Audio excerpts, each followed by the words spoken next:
Alright, I got an oldie but a goodie here today for you guys. This is on loan to us again by that awesome guy, Andrew Wilson. Big thanks to him again for loaning us another rifle here for review today. So this is a Mossberg Chuckster chambered in 22 WMR 22 Magnum. So as you can see, she's a little bit long there. Not sure what the twist rate is. If I can find it, I'll throw it up here. That is a 24-inch barrel. We have the factory iron sights, which are adjustable at least for elevation. And even with this rifle being a long barrel, it's actually surprisingly light and not very front heavy. Not nearly as much as you would think it would be. So it's actually a real pleasure to shoulder. I really like the balance of it. So as I said, not currently sure of the twist rate, but we'll try some 30 grain VMAX through it and these more traditional 40 grain Winchester jacketed hollow points. This has a production date of the 1960s, and like I said, oldie but a goodie. This thing's actually in really good shape. It was hard to tell that it's actually got a 60s production date because this thing's in such great shape. I mean, it's not mint condition, but pretty close to it.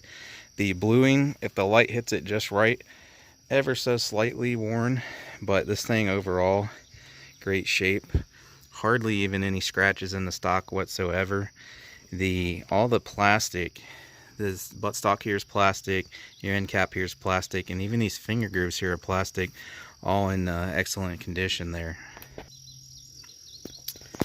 Okay, real smooth bolt. As you can see, I can work that without even pulling this thing out of the bag there, so it's got real good smooth operation. There's your safety there. Factory detachable, what I believe to be a 5-round magazine. And it's got a dovetail base on it, and I told Andrew I was going to try to put a scope on this for him because he had mentioned he wanted to get a scope for it. And I thought I had some dovetail rings laying around, but I do not. So unfortunately, I don't have a problem shooting iron sights, and I was looking forward to shooting it with iron sights, but I really wanted to throw a scope on it, print some groups out there, 100 yards, and take it out further. But as I said, I thought I had dovetail rings. I do not. Alright, so these will be my first shots. I'm not sure about the trigger yet because he asked me not to dry fire it, which is always a good idea, especially on these older rim fires. Definitely don't want to dry fire them. So I just set up a target out here at 25 yards, and we'll shoot some rounds here and see how close the sights are. As I said, the rear ramp is adjustable for elevation, but it looks like I should be able to drift that front sight as well. So if I have to, I will. I do have my little punch set with me, brass, so if we need to drift it, we will. So that's good. You can do windage and elevation. So I'm just going to start with a few of these VMAX because I have a little more of them, but we will try those 40 grain, as I said, which, by the way, he donated this ammo for this video. So again, big thanks to you, Andrew. Really appreciate that. If you guys see him down in the comments, make sure you leave him a like. All right, let's get a few shots in this thing real quick and we'll see where we're at. This is a shoot and see. Don't know what you guys can see on here though, especially in that shade there. We do got 3 shots at the very bottom of that center bullseye there, but they are, well, I know they're there, so we'll see where we're hitting.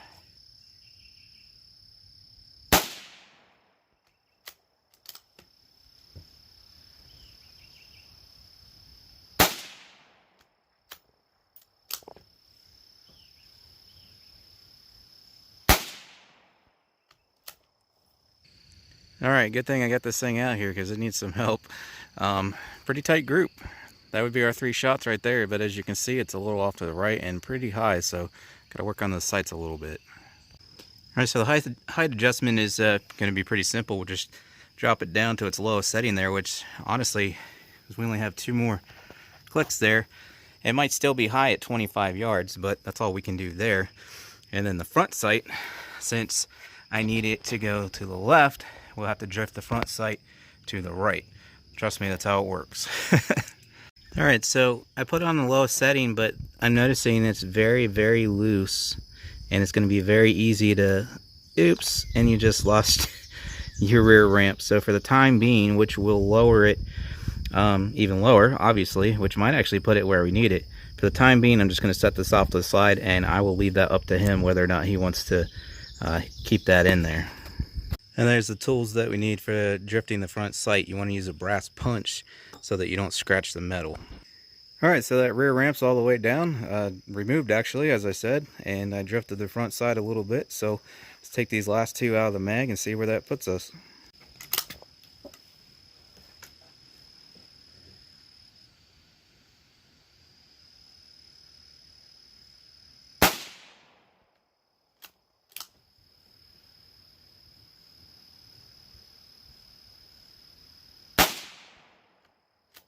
Alright, so there's our two right there, so that's much better.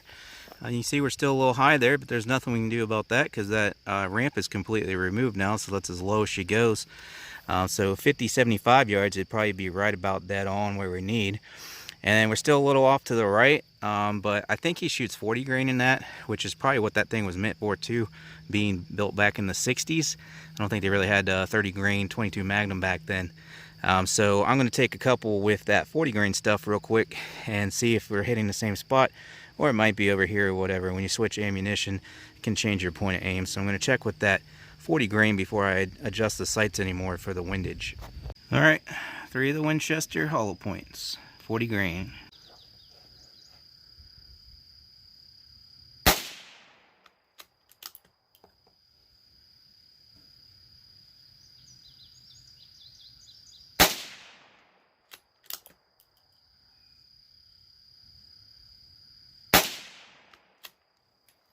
Okay, 1, 2, 3. So there's those 3. So they're same spot, a little bit lower, and that would be probably because those 30 grainers are faster, so naturally they're going to print higher, generally speaking.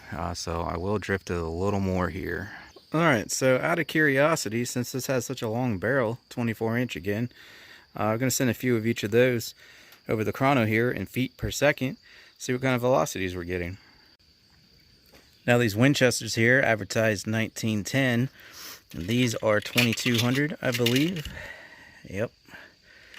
We should certainly get those numbers out of a 24-inch barrel, hopefully exceed.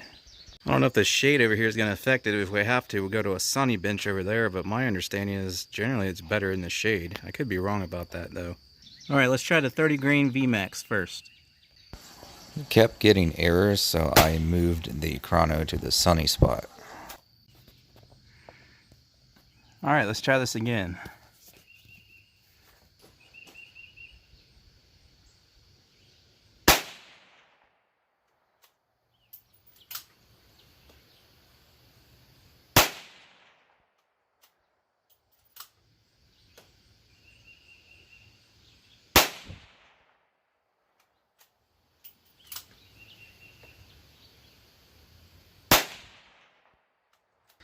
So generally, overcast days are better for the chronos than full sun, but I think complete shade is obviously not ideal then. Alright, I don't know if it's focusing or not, but now we got the Winchesters.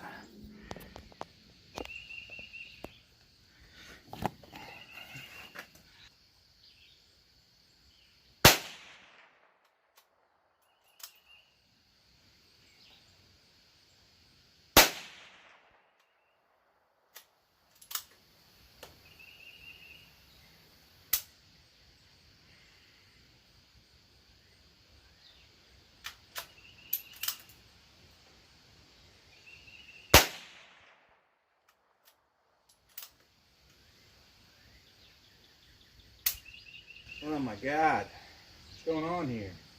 Alright, well, as you can see, those were coming in under velocity. And I had 2 clicks and no bangs on 2 separate shells here, if I can find them. There's one. I gotta find this other one here.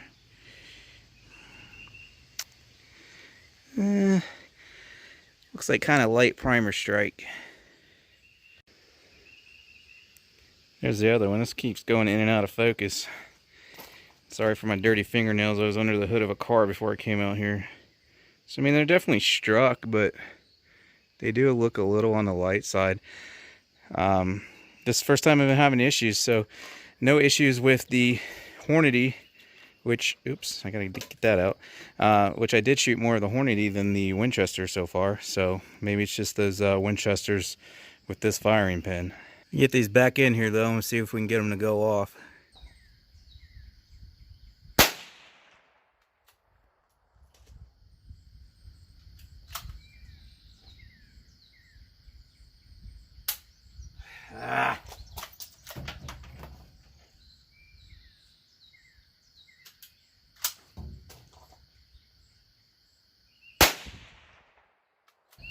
Alright, so off target, I did get those sights straightened out the rest of the way.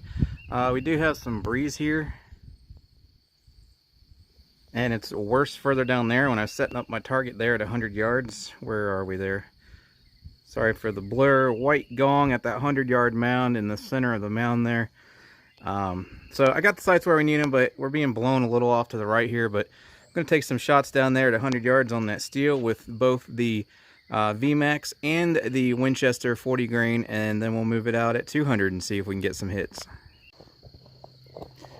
Okay, so I'll start out. I'll take a couple from here, and then I'll zoom you in for the next couple shots, and then we'll repeat the process for the Winchester. First up, the Hornady VMAX. Hopefully you guys can hear the ding.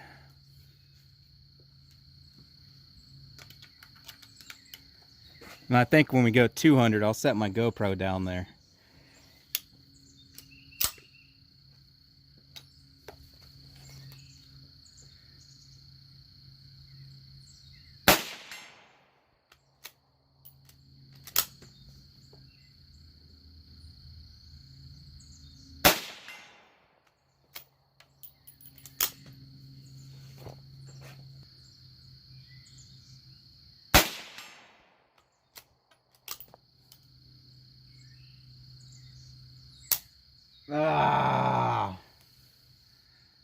Unless we're out. Nope.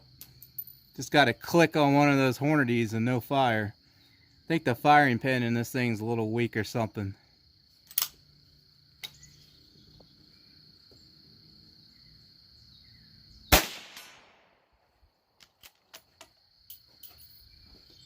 Hornadies have been working better though.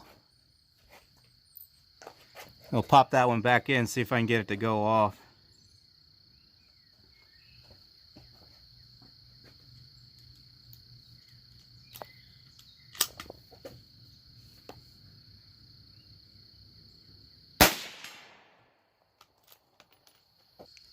Okay, now we'll do the same with the Winchesters.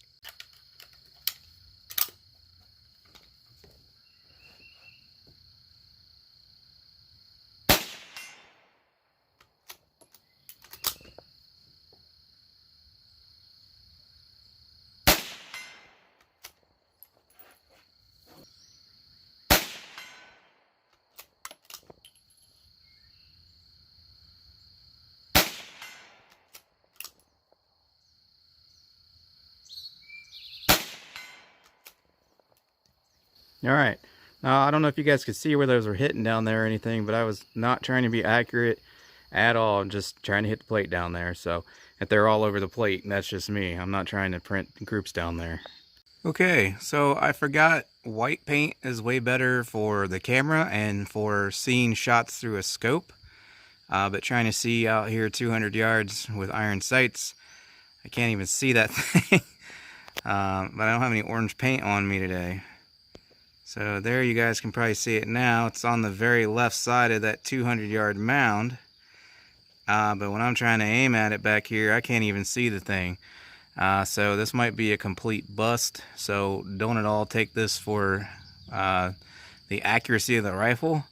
I'm just going to find a point back there in the grass just above it to aim for, because I know it's low out there at 200, and see if we can get some hits. But it's not at all going to speak for the accuracy, because I can't even see what I'm shooting at out there.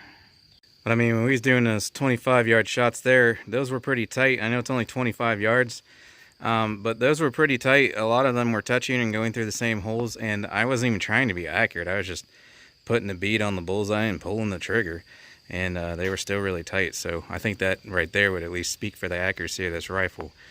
And speaking of that trigger, I almost forgot to mention, really good trigger on that. It's probably like a 5.5 pound pull, and there's no creep and real crisp, clean break. It's got a real good trigger on it. All right, so send 5 of these Hornadies down and see what we can do. As I said, we got the GoPro down there for these 200-yard shots, so you should see that come into the screen on the right-hand side here in a second.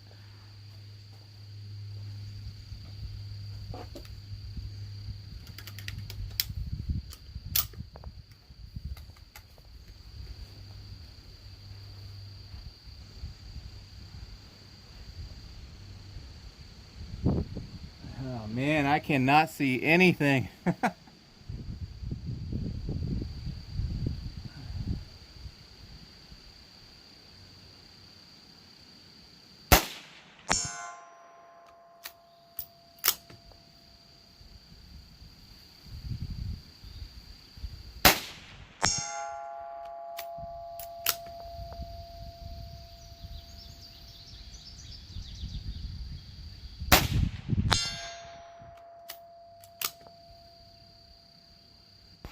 So I missed the next two. I'm assuming just high based off of where that group was printing.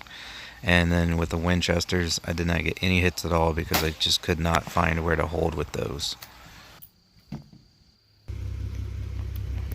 Alright, well that's not so bad. So I know the first three were the hits and there they are, so that's honestly not that bad as far as a group with iron sights on something I can't even see. I was just aiming back there in the grass somewhere, so I'm going to assume the last two shots that missed, I probably went just high, so at least that gives us some perspective right there. So that'll about do it there, guys. So I'm glad that we got those pretty tight 3-shot groups, considering we were using irons in the wind at 200 yards on the target I couldn't even see, and I was having to use Kentucky windage, aim high and off to the left a little because of the wind. And so I did my best to pick the same spot to aim at each time.